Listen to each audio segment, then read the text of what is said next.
All right, now that we have looked at how to take derivatives of log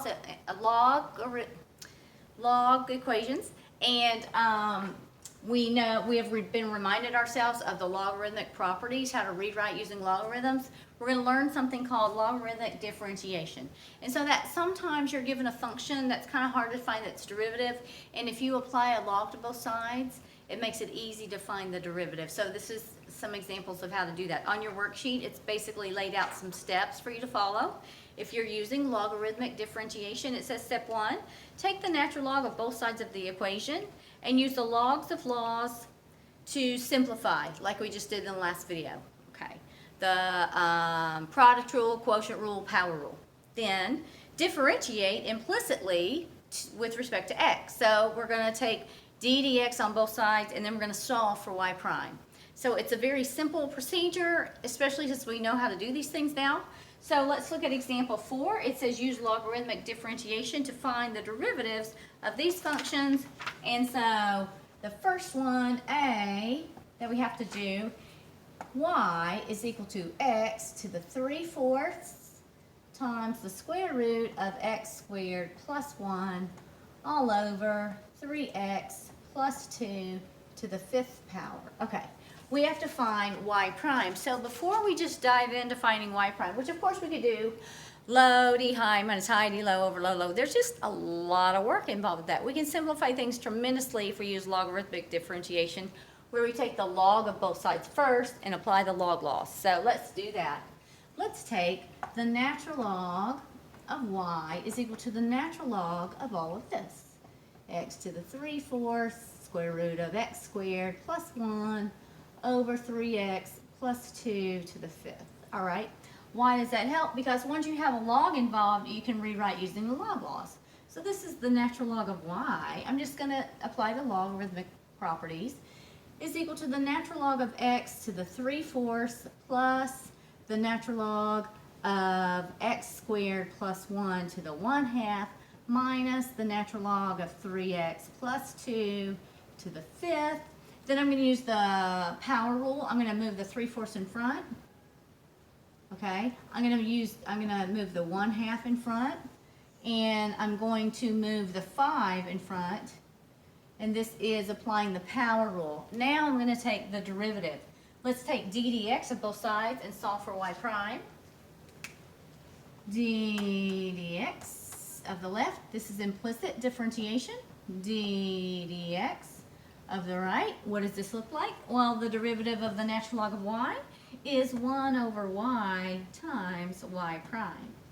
The derivative of this with respect to x is 3/4 times 1 over x plus 1/2 times 1 over x squared plus 1 times the derivative of x squared plus 1, which is just 2x, minus 5 times 1 over 3x plus 2 times the derivative of 3x plus 2 is 3. We can clean this up.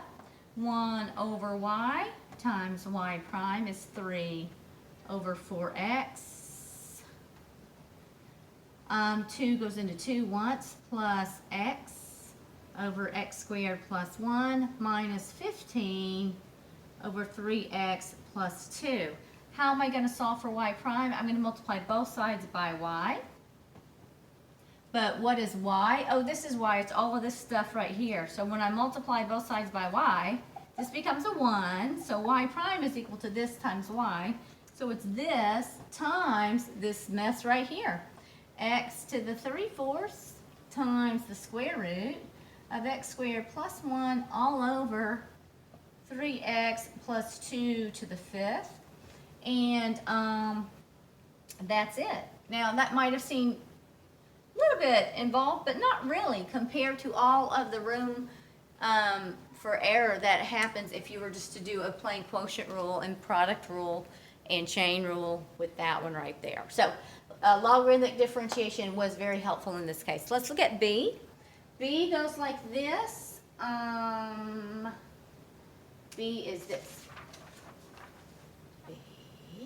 Is y is equal to the square root of x minus 1 over x to the 4th plus 1. Okay, let's take the log of both sides. The natural log of y is equal to the natural log of x minus 1 over x to the fourth plus 1, and I'm going to raise that to the 1/2.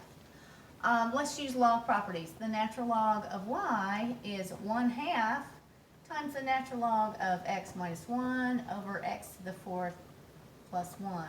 This is equal to 1/2 times the natural log of x minus 1 minus natural log. And I'm going to distribute this 1/2 because whatever happens after this point, the 1/2 gets applied. 1/2 the natural log of x to the fourth plus 1. At this point, it's going to be really simple to take the derivative. Take d dx of both sides. D dx of this side. D dx of that side. What happens here? Derivative of natural log of y is 1 over y times y prime. Derivative of this is 1/2 times 1 over x minus 1 times the derivative of x minus 1, which is 1, minus 1/2 1 over x to the fourth plus 1 times the derivative of x to the fourth plus 1, which is going to be 4 x to the third plus 0. So let's see. Y prime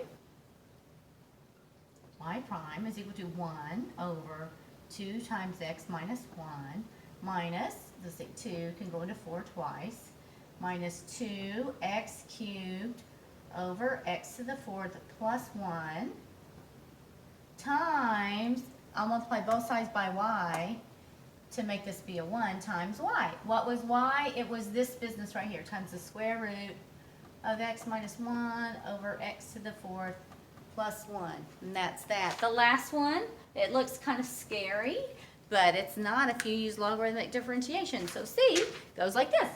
Find the derivative y prime of this function. Y is equal to x to the x. Take the natural log of both sides. The natural log of y is equal to the natural log of x to the x. Simplify using log rules. The natural log of y is equal to x, natural log of x by the power rule. Take the derivative using implicit differentiation, d dx, d dx. Right here. The derivative of the natural log of y is 1 over y times y prime, chain rule. This is power rule, product rule. First, derivative of second, plus second, derivative of first. Let's solve for y prime. Y prime is equal to x over x is a 1, plus the natural log of x times 1 is the natural log of x times y. What was y? See, we have to say times y to get y prime by itself. Y was x to the x.